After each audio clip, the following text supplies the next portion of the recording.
Welcome students. जैसा कि आप देख पा रहे हैं chapter 13 why do we fall in. आज हम आपको इसी चैप्टर से जो है आपको एक न्यू टॉपिक्स का हम डिस्कशन करेंगे, जिसमें हम रोगों के कारण के बारे में जानेंगे और वो कितने टाइप्स के होते हैं, यानी टाइप्स ऑफ डिजीज। ठीक है, ये सब बातों पे हम डिस्कशन करेंगे। तो चलते हैं अपने मेन टॉपिक्स पे। ठीक है, तो जैसा कि आप देख पा रहे हैं वीडियो के स्क्रीन पे 13.2 डिजीज एंड इट्स कॉज, यानी रोग और उसके कारण क्या है। फिर 13.2.1 में यहाँ पर लिखा हुआ है what does disease look like, यानी रोग जो होता है किस तरह के दिखाई देते हैं। तो ये टॉपिक्स में हम यही बातों पे हम डिस्कशन करेंगे। ठीक है, तो चलते हैं अपने टॉपिक्स पे। जैसा लिखा है, let us now think a little more about disease. In the first place, how do we know that there is the disease? In other words, how do we know that there is something wrong with the body? There are many tissue in the body as we have seen in chapter 6. जैसे कि इसमें बताया गया है, ठीक है,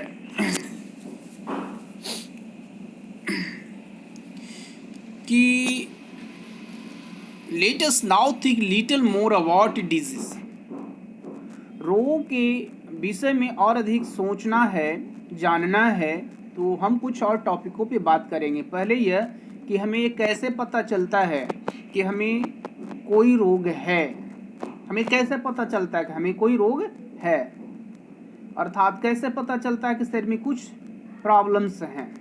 ठीक है, तो हमने चैप्टर 6 में, ठीक है, चैप्टर 6 में पढ़ा था कि this tissue make a physiological system organ system that carry out body function. Each of the organ system has specific organ at its parts and has particular functions. So the digestive system has the stomach and the intestine, and it helps to digest food taken from outside the body.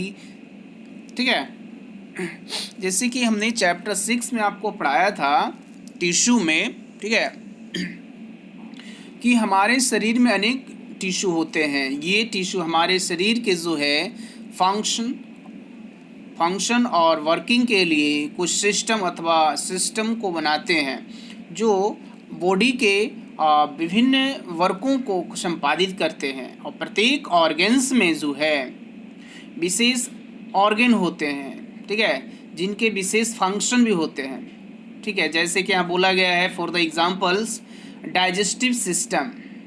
तो digestive system में जो है stomach में intestine होते हैं, जो हमारे द्वारा जो खाए गए मटेरियल्स है, फूड है, उसको पचाते हैं। ठीक है,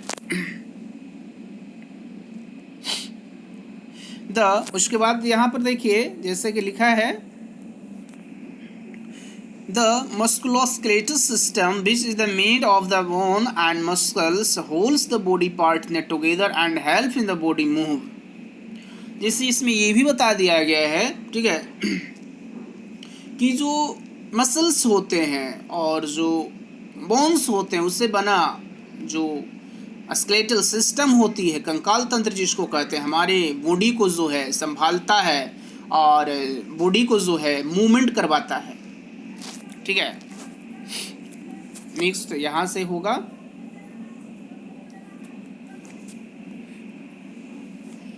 when there is the disease either in the functioning of one or more system of the body will change for the rose. This change give rise to symptoms and signs of the disease. Symptoms of disease are the things we feel as being wrong. So we have in the headache, we have cough, we have loose motion, we have and the old with the pulse. They are all symptoms. जैसे कि इसमें बता दिया गया है, ठीक है, कि जब कोई रोग होता है तब शरीर के जो बॉडी जो है उसके एक अथवा अनेक जो है ऑर्गेन्स या सिस्टम में जो चेंजिंग होना शुरू हो जाता है, ठीक है, या यानी प्रॉब्लम होने लगते हैं। ये बदलाव जो होता है वो रोग के लक्षण होते हैं, सिम्टम्स होते हैं, और डिजीज सिम्टम्स कहलाते हैं। रोग के सिम्टम्स हमें खराबी का संकेत देते हैं, इस प्रकार जैसे सिर दर्द, खांसी, लूज मोशन, ठीक है। तो ये सब चीज बातें की गई है, ठीक है। लूज मोशन भी हाई द उल्फास, ठीक है। इसके बाद जो होता है घाव से जो पस निकलते हैं, ये सभी, तो they are all symptoms the indicate that they may in the disease but they do not indicate what in the disease is. For example a headache many means just, लेकिन कुछ ऐसे भी होते हैं, ठीक है,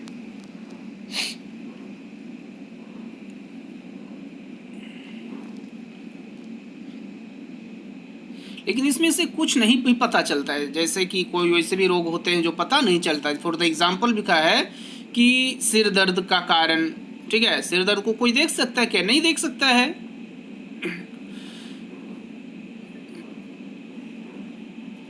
तो कुछ ऐसे रोग होते हैं, ठीक है। Examination stage for very rarely in many means meaning needs of any one of the dozen different disease। यानी दर्जनों ऐसे बीमारियां हैं, ठीक है, जिसमें डिफरेंट डिफरेंट के जो है आपको सिम्टम्स देखने को मिल सकते हैं।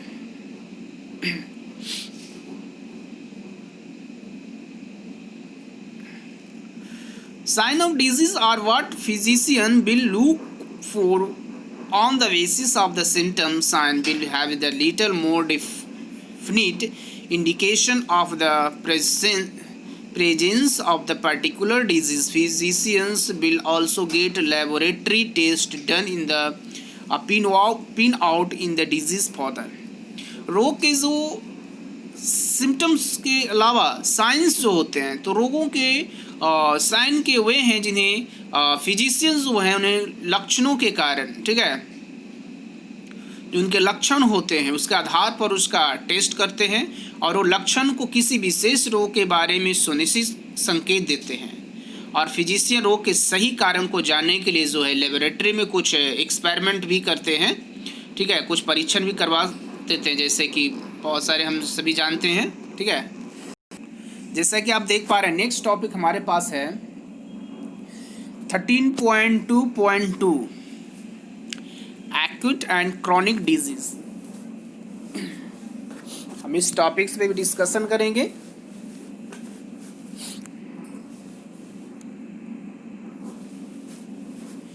कि एक्यूट और क्रॉनिक डिजीज क्या है। तो देखो, एक्यूट एंड क्रॉनिक डिजीज, तो इसको कहा गया है बहुत कुछ ऐसी बीमारी होती है बहुत जल्दी आती है, और कुछ और आती है और चली जाती है, लेकिन कुछ ऐसे कि आ जाती है लेकिन जाने का नाम नहीं लेती है, ठीक है। तो यही एक्यूट और क्रॉनिक डिजीज के बारे में स्टडी करेंगे। तो जैसे लिखा हुआ है, the manifestations of disease will be different depending on the number of factors. Some disease last for only very short period of time and these are called acute disease। देखो यहाँ पर बता दिया गया है, ठीक है, कि the manifestations of disease will be different depending on the number of factors। रोगों के जो है बहुत सारे अभिव्यक्ति भिन्न भिन्न हो सकती है और कई कारणों पर भी डिपेंड करता है, ठीक है। और इससे सबसे स्पष्ट कारक जिससे रोगों का पता चलता है वह है टाइम पीरियड। जैसे कि इसमें बोला गया है, some disease last of only very short period of time and these are called acute disease। कुछ ऐसी बीमारियां होती है, कुछ ऐसे रोगों की जो टाइम पीरियड होती है बहुत ही कम होती है, शॉर्ट पीरियड कहते हैं। और शॉर्ट पीरियड होने के कारण short period of time and disease are called acquired disease, और ऐसे डिजीज को एक्वायर्ड डिजीज के नाम से जाना जाता है। ठीक है, we all now from experience that we common cold, ठीक है, lasts only 5 days, other ailments can last for long time. जैसे यहाँ पर बता दिया गया है कि खांसी जुकामी होती है, बहुत कम पीरियड के लिए होती है। ऐसे रोग हैं, कुछ ऐसे भी रोग हैं जो लंबी अवधि के लिए, ठीक है, और लाइफ टाइम के लिए हो जाता है। ठीक है, क्या होता है, लाइफ टाइम के लिए हो जाता है, long time, even the much as the life time, and they called chronic disease and examples the infection causing elephantiasis which is very common in some parts of India।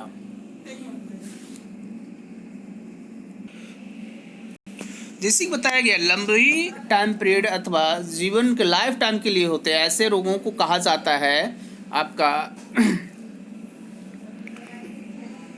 Chronic disease के नाम से जाना जाता है। ठीक है, उसका example है एलिफेंटाइटिस, या इसको दूसरा नाम है एलिफेंटाइटिस, यानी वही कह सकते हैं इसको हाथी पाँव भी कहते हैं। यह इंडिया का कुछ क्षेत्रों में बहुत आम बात होती है। ठीक है, अब यहाँ पर कुछ एक्टिविटी है और यहाँ पर सर्वे किया गया है जिसका हम अभी बताने वाले हैं। ठीक है,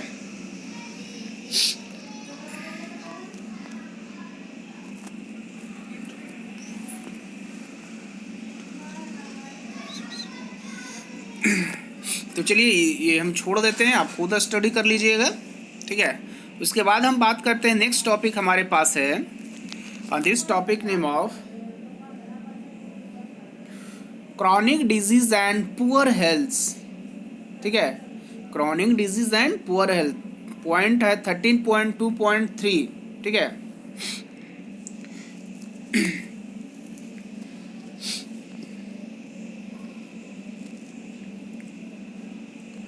acute and chronic disease have different effect on our health.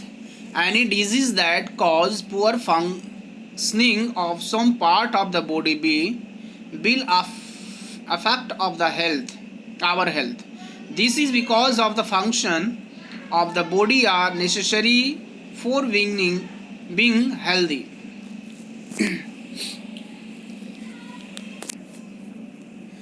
जैसा कि हम ऐसा कभी सोच सकते हैं, इमेजिनेशन कर सकते हैं कि एक्वायर्ड डिजीज़ और क्रॉनिक डिजीज़ जो होती है वो हमारे हेल्थ पर डिफरेंट से इफेक्ट करते हैं। कोई हमारे बॉडी के किसी और भी पार्ट्स को डिफेक्ट करता है, तो कोई और पार्ट्स को करता है, तो वह हमारे सामान्य स्वास्थ्य यानी हेल्थ को भी प्रभावित करेगा। ठीक है,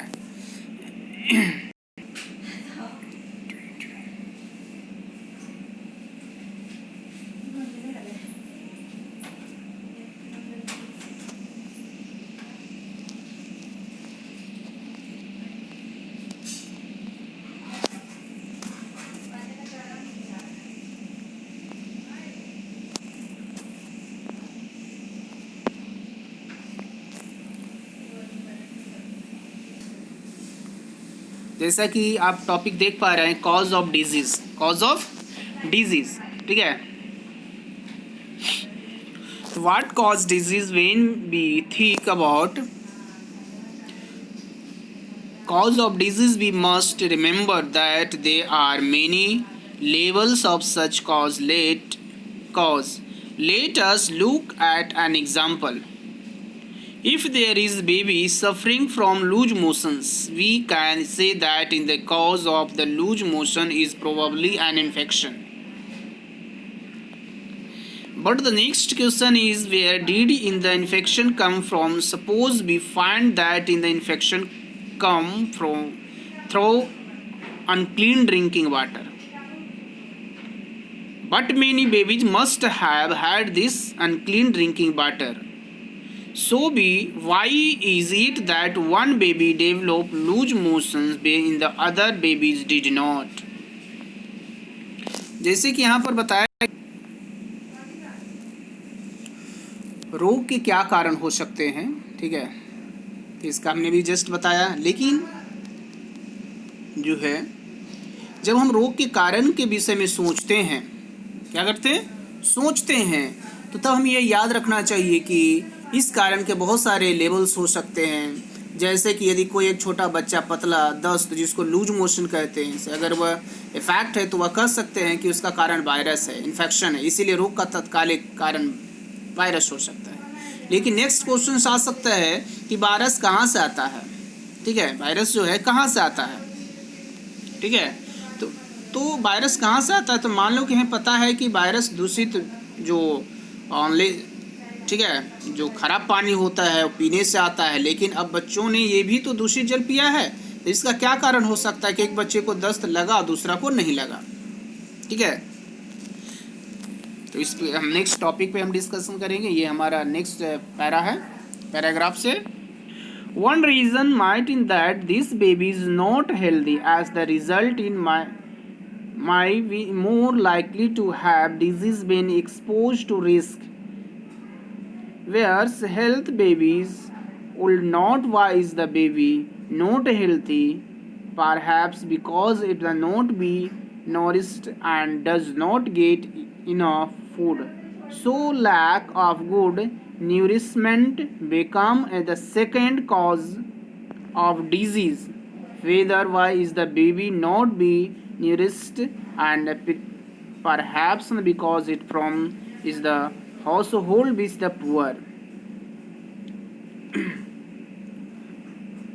इसका एक कारण है हो सकता है कि बच्चा स्वस्थ ना हो, इसके परिणाम स्वरूप ऐसा संभव हुआ है। जब यह बच्चा वायरस के संपर्क में आता है, ठीक है, तो यह बीमार हो जाता है, जबकि अन्य बच्चों को नहीं होता है। It is also possible that the baby has some genetic difference that they make in the more likely to suffering from loose motion when exposed to in the pathogen without in the pathogen in the genetic. अब ये प्रश्न उठता है कि बच्चा स्वस्थ क्यों नहीं है। तो शायद बच्चों का पोषण ठीक ना हो और वह पर्याप्त भोजन न करता हो, जिसके कारण जो है उसका पोषण ना हो सकता है। ये दूसरा कारण यह है कि बच्चा जो है पर्याप्त पोषण न्यूट्रिशन क्यों नहीं लेता है, नहीं पाता। शायद बच्चों के माता पिता गरीब होंगे, ऐसा कहा गया है, ठीक है। यह भी संभव हो सकता है कि बच्चों में जो है जेनेटिक इफेक्ट हो, जो वायरस के कांटेक्ट में आने पर पतले दस्त से प्रभावित हो जाता है। केवल जेनेटिक डिफरेंसिबिलिटी के कारण अथवा कम पोषण से भी बिना वायरस के पतले दस्त नहीं उत्पन्न कर सकते, लेकिन ये सभी रोगों का कारण में सहयोगी बनते हैं, ठीक है।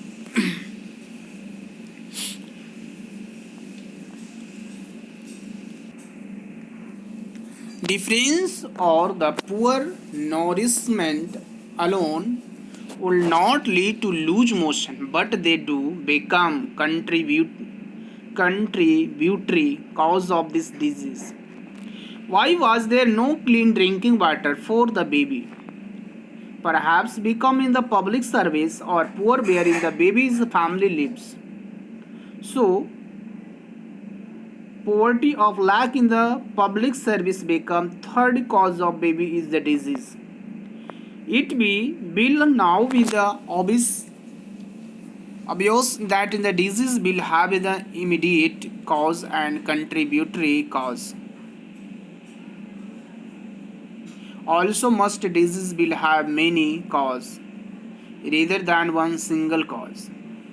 बच्चों के लिए साफ पानी उपलब्ध क्यों नहीं होता है? बहुत सारे कारण हो सकते हैं। शायद जहाँ बच्चों का परिवार रहता हो, फैमिली रहता हो, वहाँ पर खराब जो है लोक सेवाओं के कारण साफ पानी उपलब्ध न होता हो। इस प्रकार जो है गरीबी जो होती है, गरीबी तथा लोक सेवाओं का अनुपलब्धता से जो है बच्चों की बीमारी से तीसरे लेवल के कारण हो सकते हैं। इस प्रकार अभी स्पष्ट हो गया है कि सभी रोगों के जो है कारण सहायक कारण होते हैं, तत्कालिक कारण और सहायक कारण दोनों होते हैं। साथ ही विभिन्न प्रकार के रोग होने के एक नहीं बल्कि बहुत सारे ऐसे रीजंस हो सकते हैं, ठीक है।